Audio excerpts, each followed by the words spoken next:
comenzamos. Este tema normalmente lo pongo como título, ya sea como enfermedades emergentes y reemergentes o como virus emergentes, un reto para la salud global, porque a final de cuentas de lo que la mayoría de las veces hablamos, pues son de virus más que de bacterias o de protozoos.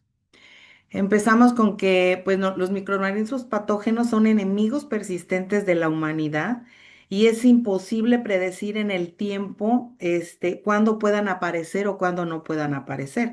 Recuerden que cómo nos agarró de imprevisto el virus de COVID-19, que nadie estaba preparado, todo el caos que causó, todas las defunciones desgraciadamente que causó este virus, así como todas las movilizaciones a nivel mundial por las que pasamos todo el personal de salud, desde la persona no por importancia, sino por rango, desde el personal de intendencia o de limpieza e higiene, hasta los médicos neumólogos, que eran los encargados de tener toda esta participación en esta pandemia que tuvimos a nivel global. Entonces, tenemos que estar siempre preparados para lo que pueda pasar en algún momento y no siempre lo estamos.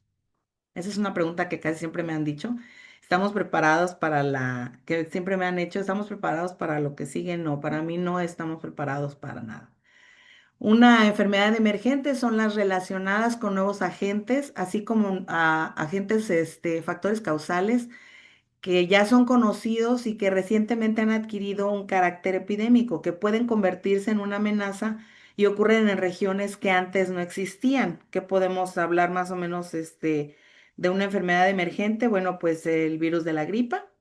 Recuerden que en 1918 pues se dio una pandemia muy fuerte y ahora que tuvimos su reinserción en la vida actual, pues también nos causó muchísimos problemas. ¿Que era la diferencia? Que en aquella época, bueno, pues la contención epidemiológica era diferente porque nos transportábamos en caballos, nos transportábamos en carretas, caminando, etcétera. Y ahorita en 10, 11 horas ya estás del otro lado del mundo en un avión donde si llega a pasar algo, tiene que haber una contención en ese vehículo de transporte porque pues es una velocidad muy grande y ya podemos introducir un virus a otro país de una manera muy rápida. ¿Cuáles son los factores involucrados en lo que puede ser una pandemia o algo de importancia médica en nuestros virus emergentes y reemergentes? Bueno, pues el medio ambiente. ¿Cómo ha cambiado el medio ambiente? Ya estamos en épocas extremas, o tenemos un calor extremo, o tenemos un frío extremo. Esto es por la explotación de los recursos naturales y la deforestación. Yo recuerdo mucho en mi época allá parezco viejita, de vigilancia epidemiológica en el laboratorio estatal. Estuve 8 años ahí trabajando en esa coordinación de epidemiología que es demasiado importante. Recuerdo mucho unos casos de lluvias en Nangangueo, que justamente por la deforestación de esos cerros, toda la población que estaba viviendo a manera de meseta, pues tuvieron problemas por el desgaje de los cerros, por todo ese tipo de cosas de deforestación, que a final de cuentas los únicos dañados somos nosotros. Queremos extraer la madera, queremos aprovechar nuestros recursos naturales sin ver las repercusiones que puede traer en nosotros, ¿no? La modificación y adaptación de los agentes, eso también lo hemos visto en varias de las enfermedades, tanto los agentes víricos como los agentes zoonóticos, los zancudos. También recuerdo mucho cuando por primera vez se dio dengue en Morelia, que nos causó muchísimos problemas. La primera vez que dio dengue en la ciudad de Zamora, la primera vez que hubo dengue en Ciudad de México, porque eran zonas que por la altura el mosquito Aedes aegypti pues no se adaptaba. Entonces eran zonas donde no veíamos venir la replicación y la reproducción del zancudo. Sin embargo, bueno, pues es portador de ciertos virus y no eran ciudades altas que no estaban preparadas para recibir el virus del dengue. Sin embargo, pues nos agarró en curva y tuvimos que entrar en todas esas dinámicas de cómo enfrentarlo, ¿no? Dentro de ellas, pues viene la higiene y los recursos básicos, en unas ciudades donde no estaban acostumbrados, entonces nos fue costando mucho trabajo. Otro de los factores, pues, es el abandono de la salud pública. No me gusta hablar de política, pero pues actualmente hay muchísimo abandono en la salud pública.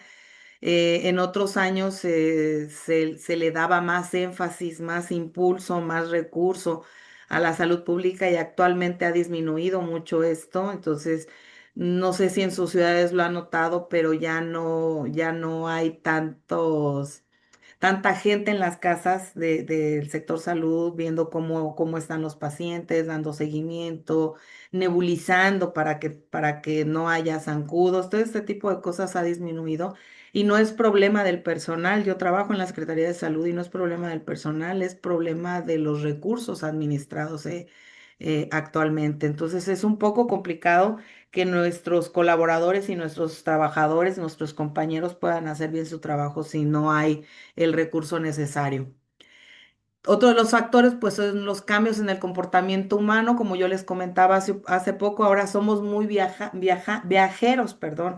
Ya vamos, traemos a lo mejor en incubación corporal a un virus y tenemos un viaje mañana pasado a Europa, y vamos llevando, incubando, allá nos llega se llega a alimentar de nosotros un mosquito. Ese mosquito ya queda infectado de un serotipo que no había en ese país de Europa y empieza la replicación viral, ¿sí? Empieza a tener su incubación en el zancudo y después, pues fácilmente puede infectar a la sociedad que estaba allá, que en ese momento tal vez estaba indefensa contra ese serotipo. Lo mismo puede pasar con nosotros en México, una inserción de fiebre amarilla cuando nuestros compañeros viajeros van a Brasil o van a algún lugar de Sudamérica donde la fiebre amarilla es endémica y sin embargo puede venir hacia México y causarnos un problema grande, ¿no? Porque tenemos pues el virus, el mosquito transmisor, ya nada más falta la inserción del virus. Y bueno, dentro de lo demográfico, pues también toda la población y el estilo de vida como de que vamos teniendo y cómo los seres humanos vamos interactuando, tanto entre nosotros como la vida zoonótica. Dentro de la zoonosis, bueno, pues hasta el 2001, que es la actualización más grande, tenemos 1.425 organismos infecciosos. Dentro de estos, 217 son virus y priones, 538 bacterias y riquecias, y así nos vamos con los hongos, con los protozoos y con los helmintos. Sí, 864, que es el 91%, son zoonosis. 175 son patógenos que estuvieron asociados a enfermedades emergentes y de estas 132 fueron zoonosis, que sería el 75%. Entonces hay que ver cómo nos, ahí tengo aquí problemita con la computadora. Esto hay que tener mucho cuidado de cómo interactuamos nosotros con los animales. A esto se refiere la zoonosis, ¿no? Con el murciélago, pues tenemos mucha probabilidad de tener casos de rabia. Los hemos tenido en el país, los hemos tenido en el estado. Hemos tenido defunciones por rabia. El año pasado tuvimos 1 a 2 defunciones por el virus de la rabia. Tal vez las personas que no están tan metidas en vigilancia epidemiológica podrían pensar que pues rabia ya ni existe, ¿no? Pero sí existe. Sí existe en las zonas donde tienen mucho contacto en las cuevas y con los murciélagos. Entonces tendremos que tener mucho cuidado en qué zonas tenemos contacto con los animales, ¿no? Ahorita que anda y lo digo también por mí, ahorita que anda muy de moda el rapel y andar de senderismo y todo eso, pues si andas muy de senderismo y haces mucho deporte y todo, pero pues también vas a cuevas y vas a lugares, donde el humano no siempre estaba presente, entonces hay que tener mucho cuidado con este tipo de zoonosis. Eventos en la historia, bueno, pues hemos tenido el cólera, la inserción de cólera en las Américas en 1890. Ay, perdón. en 1890, en 1980 a 1990, que muchas de las personas que actualmente son químicos ya de la gente con más experiencia y se insertaron en la vida laboral con el cólera. Tuvimos la influenza H1N1 en 2019, que también varios de los que estamos actualmente no tan viejos, que estamos una media, tuvimos la oportunidad de trabajar en los brotes de influenza. Eh, Aquí tenemos una foto de cuando nos capacitamos para ébola 2014-2016, que estábamos preparados para que llegara el virus del ébola con un miedo tremendo porque, bueno, pues veíamos que es un virus muy mortal. Entonces, pues sí, sí nos dio todavía mucho más miedo que llegara que cuando llegó el COVID, el virus de COVID. Y bueno, pues actualmente el Zika, chikungunya y COVID, que es el que tenemos hasta la fecha, ya en menor cantidad, pero bueno, nos hicieron tener muchos problemas y nos hicieron perder muchas personas. Mis favoritos entre todos los microorganismos, pues siempre van a ser los virus, ¿no? Tenemos los flavivirus, que por ejemplo son el dengue, el Zika, la fiebre amarilla, el virus del oeste del Nilo, los togavirus como chikungunya. No sé si han escuchado hablar del virus de Mayaro, que también es muy común en Sudamérica. Y bueno, los coronavirus como el MERS-CoV, el SARS-CoV y el coronavirus actualmente con el que estuvimos trabajando. En las Américas, bueno, pues lo más importante son los virus respiratorios, las hepatitis y sobre todo tuberculosis. También muchas personas que no están familiarizadas con epidemiología pudieran pensar que tuberculosis pues ya es algo que casi no existe, tuberculosis y lepra. Sin embargo, son bacterias que todavía están presentes en nuestro país y en nuestro estado. En nuestro estado tenemos alguna población que tiene tuberculosis y que tiene lepra. Tuvimos también una emergencia por virus del mono, en el que todos también andábamos vueltos locas y capacitándonos por todos lados.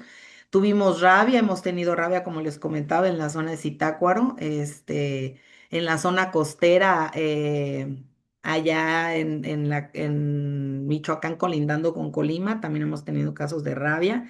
Y bueno, pues las arbovirosis, que son las que son ya endémicas en nuestro estado, como son dengue, chikungunya y Zika, ¿sí? Ahorita tenemos unos años que no las tenemos, chikungunya y Zika en mayor cantidad como para hacer zona endémica, pero por ejemplo dengue siempre hemos tenido y no vamos a dejar de tener, ¿sí?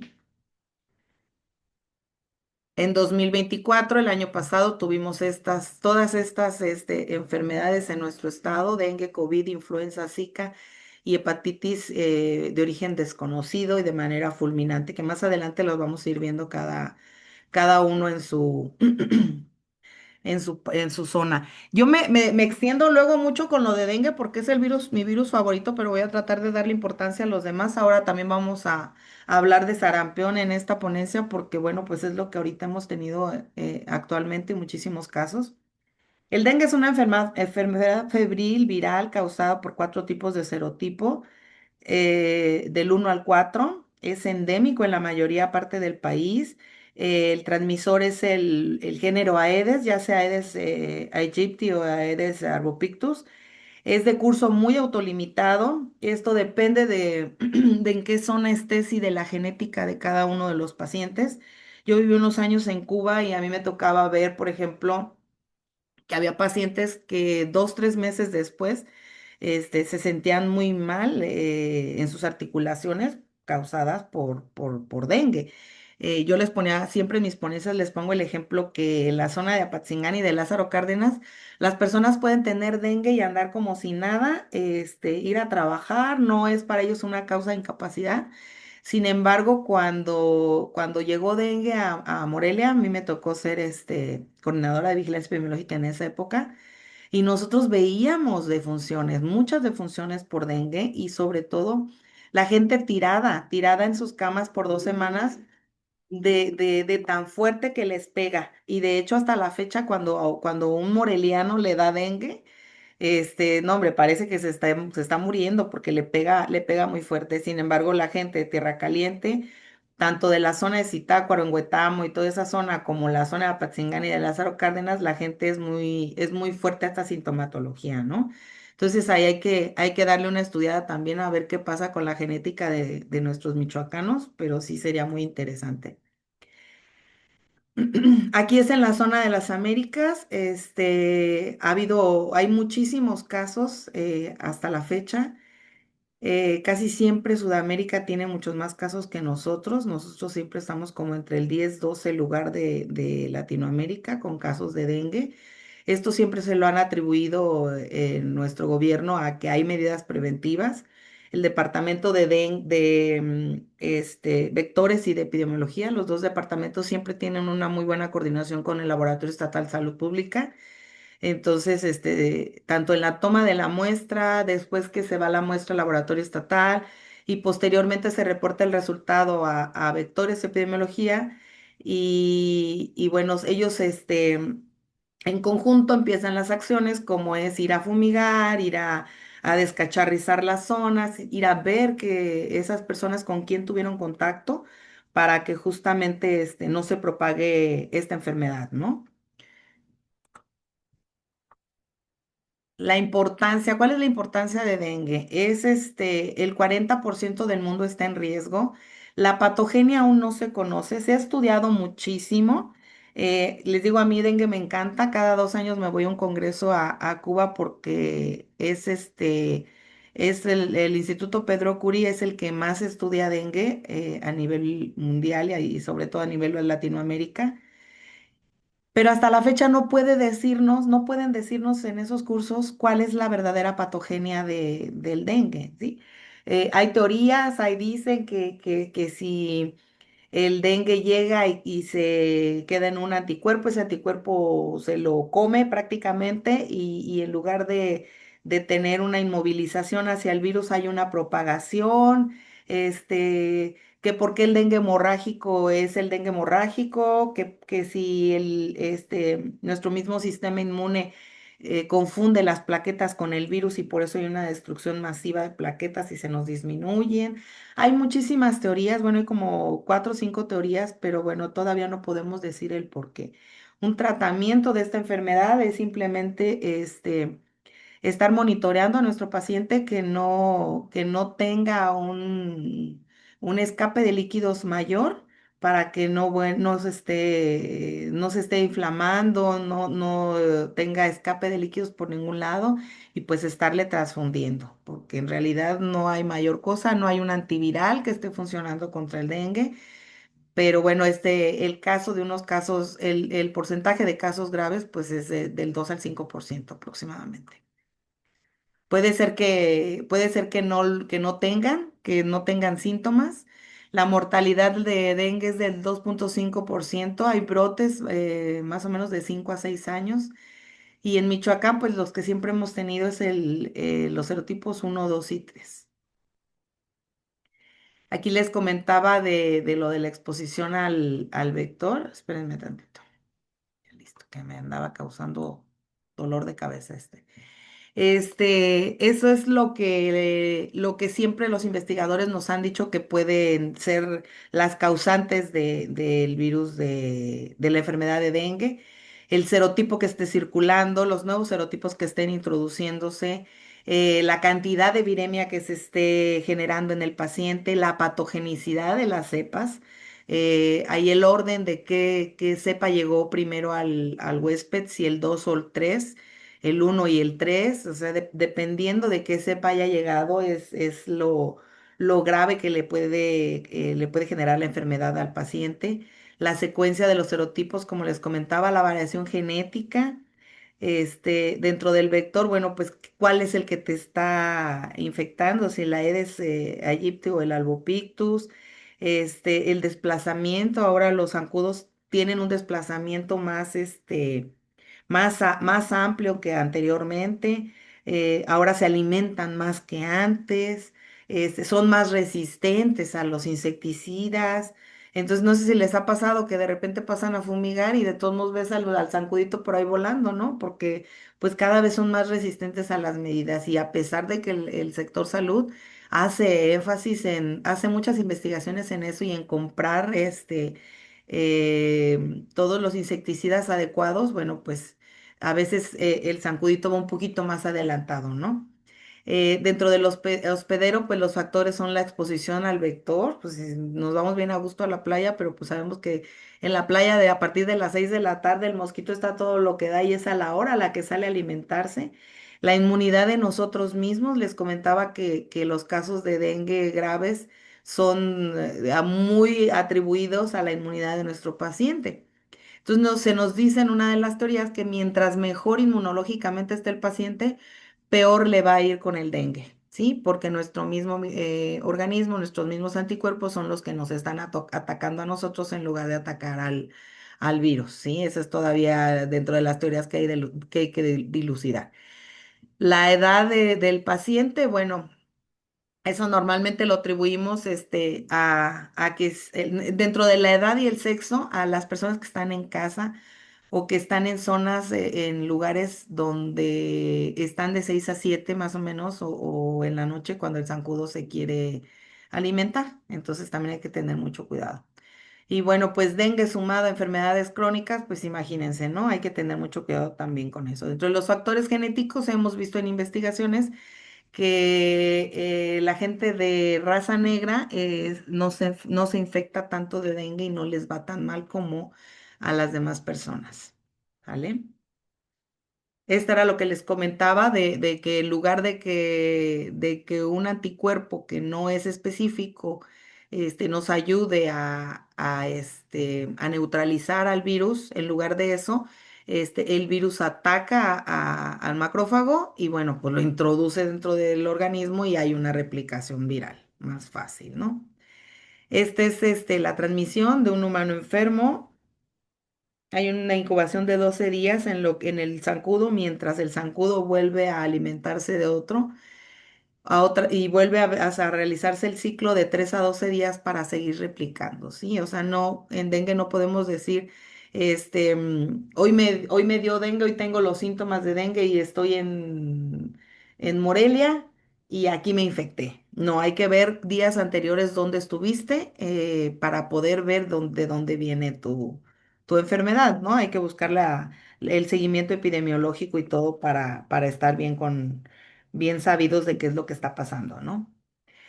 La transmisión nos dicen que puede ser sanguínea, puede ser de donación de órganos o puede ser vertical, ¿sí? La mamá, hemos visto casos que la mamá ha transmitido el virus del dengue hacia su bebé en el embarazo, que bueno, no causa tantos problemas en ese bebé como lo causarían otras enfermedades como la sífilis congénita o la rubiola congénita, ¿no? Entonces no es algo que tuviera que preocuparnos. La fiebre pues no dura más de 7 días y bueno, pues solamente lo que yo siempre les comento a la gente que platica conmigo, lo único que hay que cuidarse cuando tienes dengue es que no tengas un dolor abdominal y que no tengas un sangrado tanto por alguna de las vías, ¿no? En heces, en orina o en la nariz. Aquí estos son fotos reales de nosotros en la Secretaría de Salud de los compañeros que nos compartieron. Estas son petequias en personas con dengue hemorrágico, ahora son dengue con signos de alarma o dengue grave, que es una modalidad que se maneja, es un cambio de nombre en el dengue, ¿sí? El diagnóstico, bueno, pues hay pruebas rápidas, hay serología y hay PCR. De cualquiera de las tres formas se puede diagnosticar. En el Laboratorio Estatal de Salud Pública se utiliza la serología y el PCR. ¿Sí? Aquí tenemos la estadística, lo que va de este año. Actualmente hasta la semana 48 tuvimos casos confirmados de dengue no grave, dengue con signos de alarma y dengue grave, 1,206. Hay una disminución del 80% en comparación del año pasado, pero el dengue es cíclico, ¿sí? El dengue cada 3 o 4 años es cuando hay un repunte grande de casos, ¿sí? Hasta ahorita, el 2025, que ya casi terminamos el año, tenemos 1,201 pacientes confirmados, ¿sí? Los municipios con mayor cantidad de casos es Zamora y es Uruapan. Aquí lo tenemos por jurisdicción y de la misma manera, bueno, pues es Zamora y Uruapan los que más tienen mayor positividad. Y Michoacán está en el sexto lugar de casos con dengue a nivel nacional, cuando, bueno, en años anteriores estábamos siempre en primer lugar. En eso ganábamos el primer lugar. Los serotipos circulando en el país es del 1 al 4 y en Michoacán normalmente circulan solamente del 1 al 3, 1, 2 y 3. Cuando tenemos el 4, bueno, se ha visto que es no es autóctono, es un caso importado. Y bueno, pues ahí también hay que tener mucho cuidado con el 4. Dentro de dengue les platico 2 segundos de chikungunya. Chikungunya no hemos tenido desde el 2021, no hemos tenido casos. Sin embargo, de Zika sí tuvimos 18 casos el año pasado y este año hemos tenido un caso nada más, ¿sí? Pero sigue ahí y permanente. Aquí hay algo que yo me he preguntado muchas veces y bueno, pues no ha habido alguna investigación en el estado o aquí en México de por qué, por ejemplo, dengue sigue funcionando, sigue infectando a nivel nacional y sigue habiendo muchísimos casos. Sin embargo, ya no tenemos casos de chikungunya y tenemos muy pocos casos de Zika. Y esto no habla de que todos tuvimos chikungunya cuando tuvimos los brotes o que todos tuvimos Zika cuando tuvimos los brotes. No sabemos. O sea, no sabemos si es por eso o qué fue lo que pasó. Eso es algo que tenemos que investigar y que ya luego, luego lo platicaremos en otra conferencia. Es lo mismo de la estadística que les he comentado.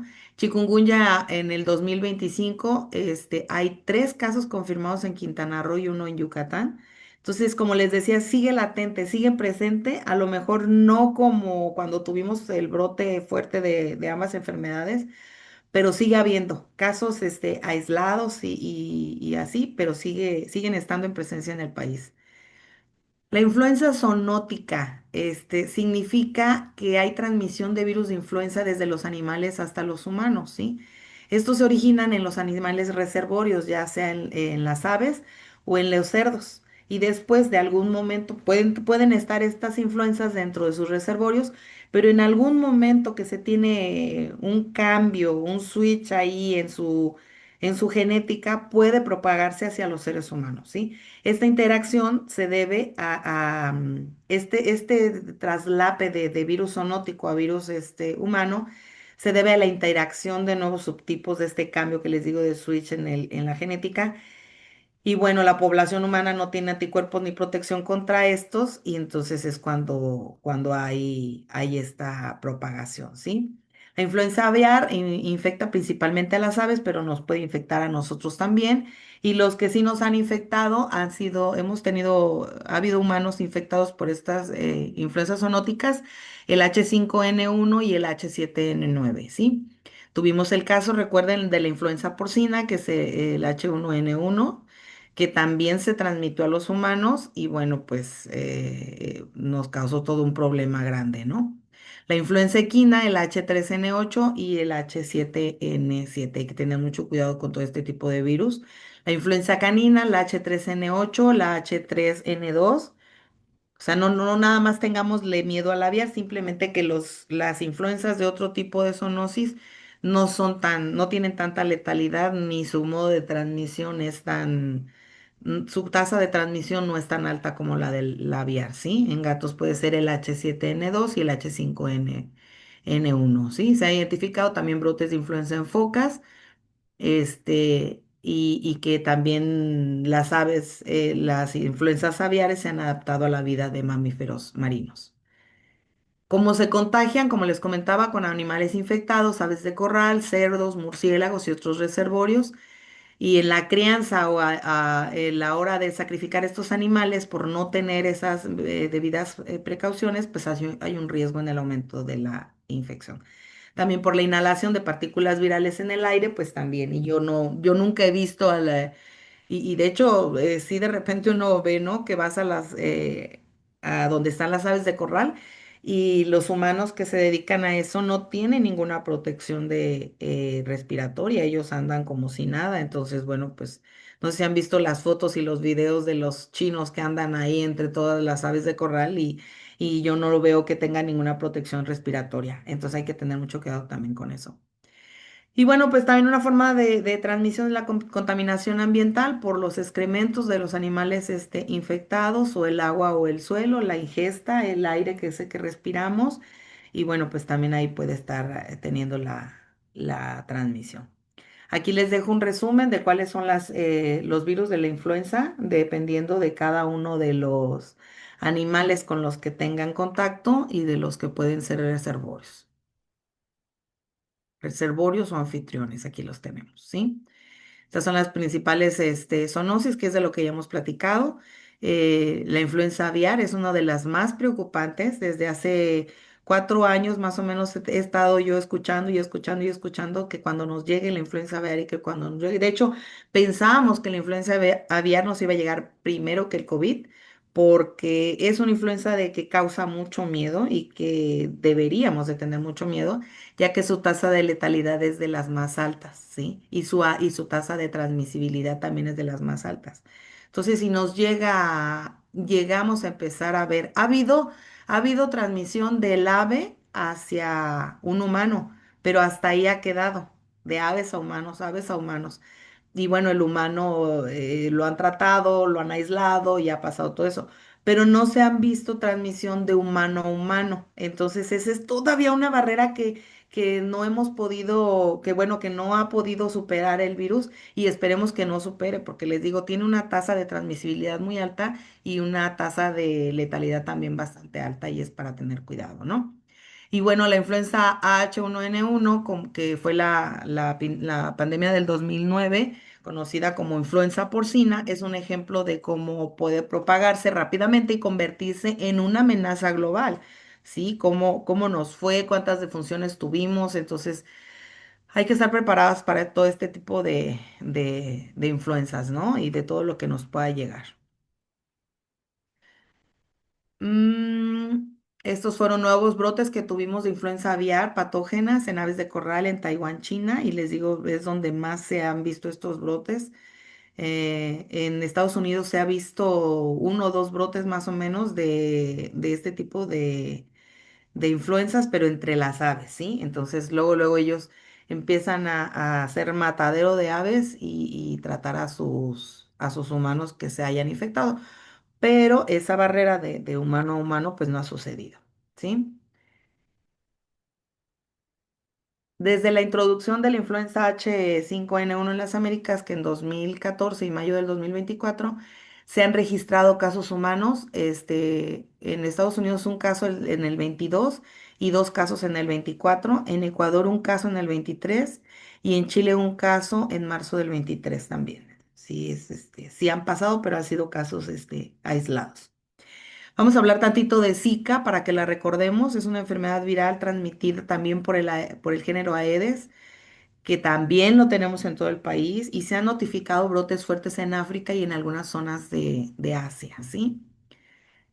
Aquí ahorita, pues lo que les dije, el año pasado tuvimos 18 casos en Michoacán y hoy en este año tuvimos uno nada más. Fue identificado en el 47 por un monorhesus en el bosque de Zika en Uganda.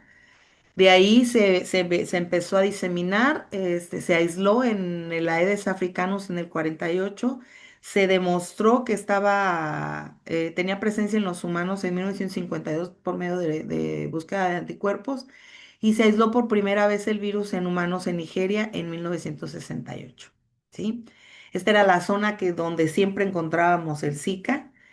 Y bueno, en el 2015, hace ya 10 años que tuvimos los brotes fuertes de chikungunya y de Zika en México, fue cuando ya tuvo su inserción en las Américas, en Chile en 2013, en Brasil en 2014, en 2015 en Colombia y en México también en 2015, ¿sí? Empezamos a finales del 2015, principios del 2016, con 3.253 casos y posteriormente la baja ya porque ya no teníamos tantos pacientes susceptibles. En 2017 cerramos con 1.414, ¿sí? tiene una mortalidad menor al 1% y tiene una inmunidad a largo plazo. Así que si ya les dio Zika en algún momento, es muy improbable que les dé Zika posteriormente, ¿sí? En 2014 se tuvo en Morelos y en Zitácuaro 12 y los otros 6 fueron también en zona de Tierra Caliente de Patzingán. El cuadro clínico, bueno, pues las complicaciones neurológicas se vieron en Brasil, sobre todo en embarazadas. Ese es otro caso que nunca supimos por qué en México no tuvimos tantos problemas con las embarazadas. Pero bueno, pues en Brasil sí se vio muy fuerte. Aquí se vieron casos, pero muy pocos. La sintomatología de Zika, bueno, pues son las cefaleas, la conjuntivitis, la náusea, el vómito, la fiebre alta, el exantema, el prurito, dolor en las articulaciones, no tan fuerte como chikungunya, pero sí había dolores articulares y dolores musculares también, ¿sí? Estas son fotos reales también de nuestros colaboradores de la Secretaría de Salud, de cómo era el exantema en Zika de un pacientito. Esta es una foto que nos facilitó un médico del IMSS Buenavista, amigo mío, de un caso que tuvimos de un bebé con microcefalia causada por Zika, pero nosotros esperábamos, o sea, esperábamos en todo el país tener varios bebés con microcefalia y sin embargo, bendito Dios, no fue así. Solamente en Brasil se vio, pero nosotros en México no tuvimos tantas como se pudiera esperar. ¿Qué decimos de COVID? De COVID ya somos más expertos todos ustedes que yo. En el 2019, bueno, pues empezó el brote fuerte en China. Nos informaron de una existencia de este brote. En la Secretaría de Salud se empezaron a movilizar, nos empezaron a llamar a capacitarnos. Llegó aquí hasta febrero, marzo. Nosotros ya teníamos mucha información como laboratorio estatal. Ahora hablo también por las instituciones en las que he estado, que es en el ISSSTE y actualmente en el IMSS. Hubo una muy buena coordinación entre instituciones. Obviamente no sabíamos nadie qué era lo que venía ni qué era lo que teníamos que hacer. Era una preparación a medias porque en realidad no sabíamos cómo enfrentar este problema. Y bueno, lo bueno es que sí se nos preparó a los trabajadores que íbamos a estar en la primera línea. Sí estuvimos capacitados, nos capacitaron con cómo colocarnos el equipo de protección personal, cómo tener los cuidados básicos para poder enfrentar este virus y no enfermarnos, ¿no? Este tipo de virus son altamente diversos, son complejos, es el coronavirus. Hay alfa, beta, delta y gamma, que es beta el que nosotros nos enfrentamos. Puede ser desde leves hasta graves. Entonces, comparte el genoma casi el 80% con el SARS-CoV y saben que el SARS-CoV también es de alta letalidad y de una transmisibilidad muy alta. Y tiene un 96% de genoma compartido con el coronavirus del murciélago, ¿sí? El SARS-CoV, bueno, pues se puede transmitir aparentemente pues por el murciélago y por la civeta, como fue en China el 2002. El MERS-CoV, bueno, pues es directamente del dromedario y bueno, del murciélago también. En el 2024, que fue todavía de lo más fuerte que tuvimos, bueno, pues tuvimos 91.247 casos. Ya el 2025 fue una disminución bastante considerable, pero en el 2024 todavía tuvimos 95.000 casos, de los cuales 7.257 fueron positivos. Aquí hay que tener mucho cuidado en la epidemiología porque, bueno, recordemos que como virus, tanto en las influencias como en COVID, tiene mucho que ver en el periodo que tomes la muestra del paciente, ¿sí? Como la mayoría de estos virus se toma por PCR, hay que tener cuidado que siempre sea dentro de los primeros 5 días y que la toma de la muestra sea en las óptimas condiciones, ¿sí? Que todo venga refrigerado, sea un medio de transporte viral que esté en buenas condiciones, que tenga un pH adecuado y todo eso, ¿sí? Eso es fundamental en un diagnóstico de PCR. Y bueno, pues COVID de influenza y virus sincitial respiratorio, que es un panel que se hace ahí en el Laboratorio Estatal de Salud Pública, tiene que ser de esta manera, ¿sí? ¿Cuál es el cuadro clínico de COVID? Bueno, pues fiebre alta, tos, respiración rápida, náusea, vómito, y diarrea en un periodo de incubación como la mayoría de los virus de 2 a 15 días. Y bueno, pues lo grave clínico, pues es una neumonía, una dificultad respiratoria. Y les digo, tengo que hablar de COVID, pero a final de cuentas todos pasamos por eso. Todos, estuvimos o tuvimos COVID o tuvimos un familiar con COVID o tuvimos esa necesidad de tener que buscar dónde internarnos a nuestros pacientes. Varios de nosotros estuvimos en primera línea en el hospital, que no podíamos ni siquiera, teníamos que subir a piso con todo el equipo de protección personal, que de por sí no podemos ver la vena del paciente, ahora con el paciente boca abajo, y nosotros con todo aquí encima. Entonces fue algo muy complicado dentro de ser personal de salud de la primera línea, en un laboratorio estatal de salud pública, recibiendo todas las pruebas de COVID a todos mis compañeros ahí les doy las gracias por todo el sacrificio que hicieron, pero todas las pruebas de COVID de todo el estado llegaban ahí, de todas las instituciones. Entonces es un arduo trabajo, es muchísimo trabajo el que tuvimos. Y las demás personas, bueno, pues sintiéndose impotentes como pacientes porque no se les atendía a sus familiares, porque no se les dejaba ver, porque tal vez algún familiar falleció sin que pudieran despedirse porque se murió intubado en un hospital. Entonces, fue una experiencia muy fuerte para todos nosotros y bueno, pues esperemos que no vuelva a suceder. Y pues el tratamiento, solamente oxigenoterapia en ese momento, que no sabíamos qué más, y pues la ventilación mecánica.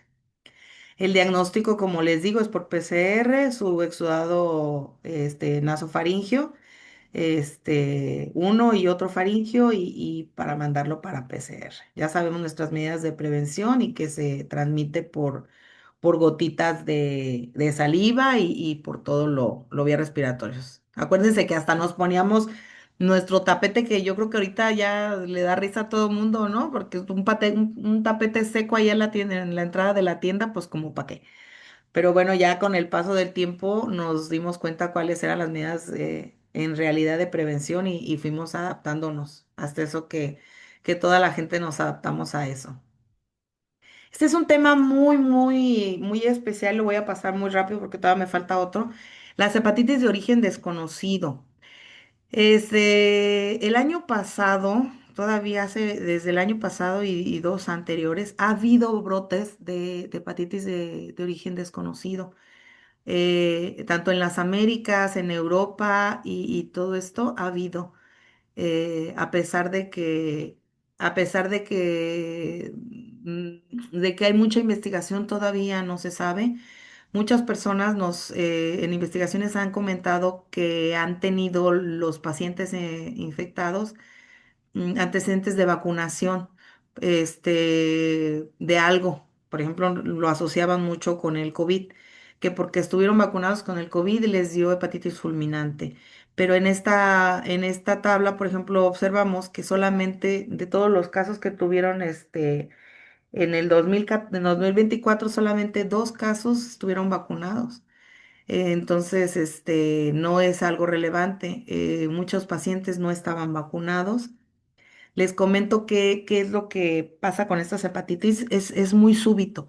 De repente el paciente empieza a tener problemas, con las transaminasas, con las bilirrubinas, empiezan a tener la coloración ictérica, empieza a tener dolor y bueno, pues los estudios de imagen y de laboratorio pues nos están hablando de una hepatitis.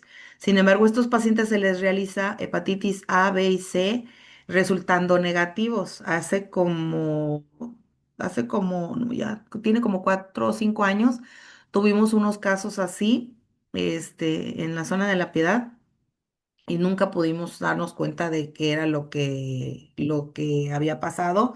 Aparentemente en el laboratorio estatal nos dieron resultados negativos a hepatitis A y a la hora de mandarse los estudios al INDRE, pues resultó que a nosotros nos daba negativo y en el INDRE no nos supieron decir a final de cuentas qué tipo de virus era el que tenía o qué era lo que estaba pasando.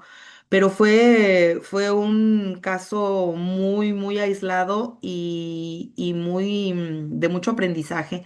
Fue una familia de 4 personas, de 4 señoras a las que se les investigó por parte de epidemiología y bueno, las 4 fallecieron, las 4 estuvieron internadas, las 4 tomaban pócimas de esas de las que toma la gente para adelgazar.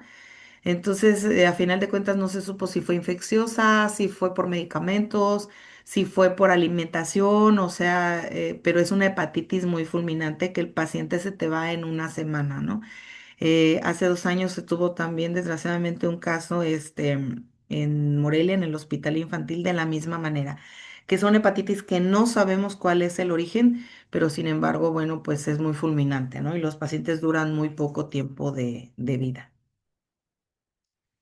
En el 2022 tuvimos 26 casos sospechosos, 5 casos probables dictaminados, de los cuales 21 fueron virus de la hepatitis A, 2 autoinmunes, 2 defunciones, 12 hospitalizados, 2 en terapia intensiva y la mediana de estos casos es de 8 años de edad, ¿sí? Entonces, bueno, pues los que tienen mayor experiencia en tratar estos tipos de pacientes son los médicos y nuestros compañeros del hospital infantil, porque es en los lugares donde más se han visto estos casos. Bueno, ¿sí? Ahí me voy a ir más rápido porque ya estamos con el tiempo encima. Y lo mismo aquí, bueno, lo que les comentaba ya, yo casi siempre pongo ya las diapos nada más como apoyo porque me voy como, ya iba así como gorda en el tobogán, pero pues ya la dije. Pero bueno, las causas no se han identificado, puede ser infecciosos, toxicológicos, medicamentosos, vacunal, ambiental, no hay una vinculación, ¿sí? Pueden ser mayores causas, pero no las sabemos. Caso sospechoso, todo niño, niña o adolescente, menor o igual a 16 años, con hepatitis aguda 1 documentada con las transaminasas, la TGA, la TGO y la TGP mayor a 500. Un caso probable, todo caso sospechoso con resultado negativo a virus de hepatitis A o E. La E solamente se procesa en el INDRE dentro de las instituciones de salud. Y un caso confirmado, bueno, pues que no se determinó su agente causal. Esa sería una hepatitis de origen desconocido. En la mayoría de los casos que hemos visto, el 83% tiene ictericia y el 57% dolor abdominal. El vómito es dentro de las 3 primeros signos y síntomas, pero ya los demás pues van disminuyendo, ¿sí? Sarampión, ya es el último que vamos a platicar, porque también ya estamos al full. Bueno, sarampión, como han visto, ya está ahorita de moda otra vez y es una de las enfermedades reemergentes que definitivamente no tiene razón de ser que esté ahorita a nivel mundial. ¿Por qué? Yo estoy muy molesta con los antivacunas. Porque bueno, esta moda de no vacunar, está bien que ahora ya de moda hagamos dietas, hagamos ejercicio, seamos trepacerros, seamos todo eso, pero no agarremos esas modas de no vacunar a nuestros bebés, ¿sí? El sarampión es una enfermedad que es prevenible por vacunación. Hay vacunas en nuestro país.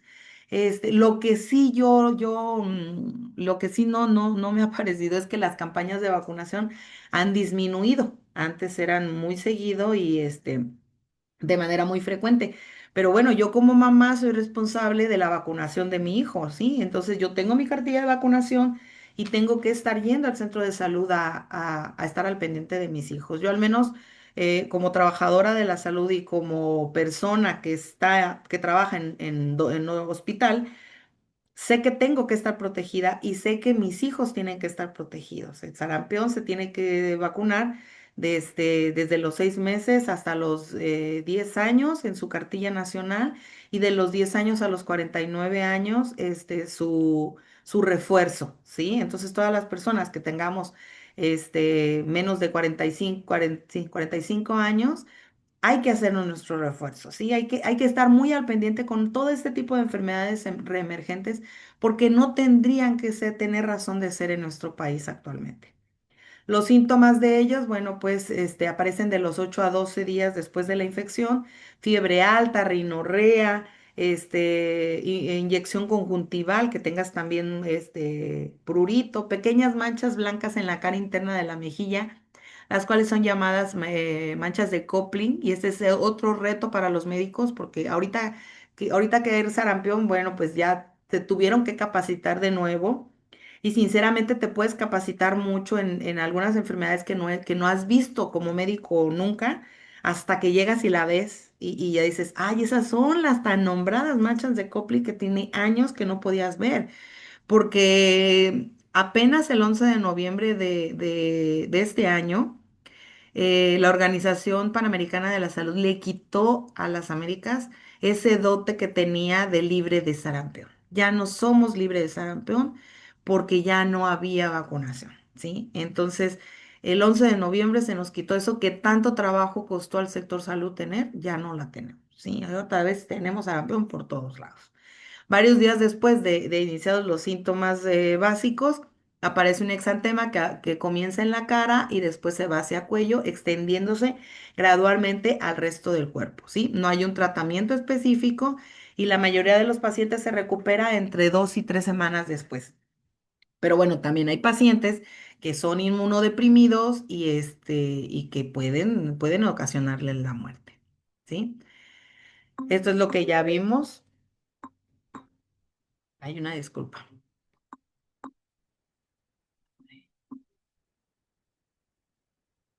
Perdón, perdón, perdón. El sarampión puede causar varias complicaciones como la ceguera, la encefalitis, una diarrea intensa o infecciones del oído, así como neumonía. Este es un dato muy importante. Ay, me descontroló la llamada, perdón, pero es que tenía la tablet prendida. Este es un dato muy importante de toda la importancia, valga la redundancia, de la vacunación. Entre el 2000 y el 2023, la vacuna contra el sarampión evitó 6,2 millones de muertes en las Américas y 9,7 millones en el mundo desde 1974. O sea, imagínense todo lo que se puede evitar con las vacunas. Por eso les digo que el sarampión es una enfermedad que no tendría por qué estar actualmente, no tiene una razón de ser actualmente. La inmunización contra el sarampión en 94 países de ingresos bajos y medios generó un retorno de $76 por cada dólar invertido en la vacunación, ¿sí? En nuestro país tenemos un grave problema al norte de México con todas estas zonas de menonitas, justamente por eso, porque todo ese tipo de población no se vacuna, no están convencidos 100% de este tipo de actividades de la salud pública, pero los demás que no estamos con esos criterios tan fuertes en nuestra educación, bueno, pues hay que hacer lo posible para que no pase, ¿no? El caso probable de sarampión o rubiola es una persona de cualquier edad que presente fiebre, exantema maculopapular, uno o más de los siguientes signos y síntomas, como es la tos, coriza, conjuntivitis y las adenomegalias, como les había comentado, ¿sí? Bueno, en este mapa vemos de rapidito cómo en la zona norte de nuestro país es donde más se tienen los casos, ¿no? Y ya más hacia el sur y el centro hemos tenido mucho menos. Dentro del laboratorio, bueno, pues el diagnóstico es suero y es exudado nasofaringeo, así como orina. Hay que tener mucho cuidado con la definición operacional de caso, que era de la que ya les comentaba, los días de evolución, las condiciones de refrigeración de la muestra, porque es muy importante que esté en refrigeración, el contenedor que se utiliza, los días de tránsito desde la toma de la muestra hasta que llegue a donde se va a procesar, en este caso como en el estado es el Laboratorio Estatal de Salud Pública, y que la información clínica de nuestros pacientes venga estrictamente bien llenado para poder saber qué estudios le vamos a realizar, si una búsqueda de anticuerpos o una búsqueda de PCR, ¿sí? Ya por último, para terminar, ¿qué es lo que viene? ¿Qué es lo que hay que tener cuidado de ahora en adelante? Ya tiene yo años que pongo que esto va a venir, pero pues nomás no viene y esperemos que no venga. El dengue, el virus de Oropuche, Mayaro y el virus Nipah, que son virus que se transmiten igual por el zancudo, el Aedes aegypti que tenemos en todo el país. y que son enfermedades que también pueden llegar como llegó sin esperar Zika y chikungunya. Y bueno, la tan temible influenza aviar, ¿no? Que es así, esperemos que no llegue porque, como les comentaba, tiene una letalidad muy alta y una transmisión también bastante fuerte.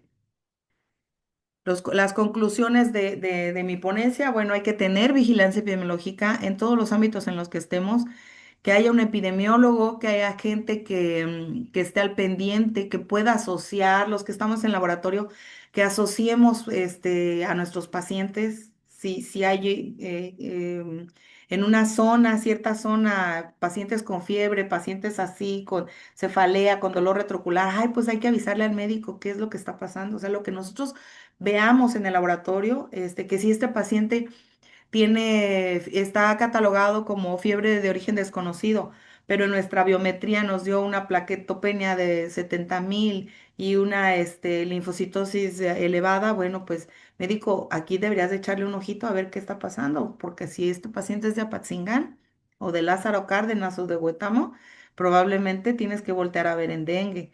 Si tu paciente tiene unas transaminasas altas, si tiene bilirrubinas altas y está ictérica la muestra, oye, pues chécale una hepatitis, hay que mandarle a hacer con epidemiología, hepatitis A, B, C, a ver dónde comió, dónde se alimentó, o sus prácticas sexuales, o sea, todo ese tipo de cosas.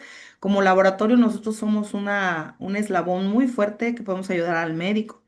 La difusión de la información en nosotros está también compartir toda la información que sabemos y que tenemos a la mano y toda la experiencia que tenemos pues para que los demás también sepan, ¿no? El control y la prevención, tanto en las prácticas sexuales como en nuestras viviendas, hacer la descacharrización en tiempo de lluvias, no dejar el traste ahí en el patio para que haya propagación de zancudo, ¿no? Y verle el costo-beneficio, ¿qué nos sale más caro? El año pasado, antepasado, yo por tener vecinos, con mucho patio y con mucho jardín y con muchos cacharros, mis hijos se enfermaron, tuvieron una semana en casa que yo tuve que pedir permiso en mis trabajos para poder estar en mi casa y poderlos cuidar, porque les dio, como les comentaba, dengue a los morelianos, mis hijos, les dio muy fuerte, les dio exantema, les dio con mucho prurito y bueno, pues hay que estarles cuidando que no tengan escape de líquidos o alguna hemorragia, ¿no? Que la salud pública y la privada vayan de la mano. ¿Esto a qué me refiero? Que los que tenemos una responsabilidad en salud pública estemos aperturados también para recibir información de la privada. De hecho, en la NOM 017 de Vigilancia Epidemiológica está bien redactado ahí que las instituciones privadas tienen la obligación de avisarle al sector público, al sector salud, de los casos que tengan de alguna de las enfermedades transmisibles, ¿sí? Y bueno, cuando vean que va a andar el personal de vectores fumigando o que les quieran dar pláticas de promoción a la salud, ábranle las puertas de su casa. He escuchado muchos comentarios de, no, hija, ciérrale a la ventana porque huele muy feo lo que avientan. Sí, pues, pero por eso, al contrario, debes de tener tus puertas y tus ventanas abiertas para que en ese rango de espacio, ese humo llegue a tu casa y en realidad sí llegue a donde debe de llegar el trabajo de los vectores. Bueno, pues, y la vigilancia a la resistencia a insecticidas, pues es algo prioritario que el sector salud realiza y bueno, pues que ahí vamos a estar y que hay que estarlos apoyando, ¿sí? Aquí les dejo compartido todas las referencias y bueno, pues despedirme de ustedes.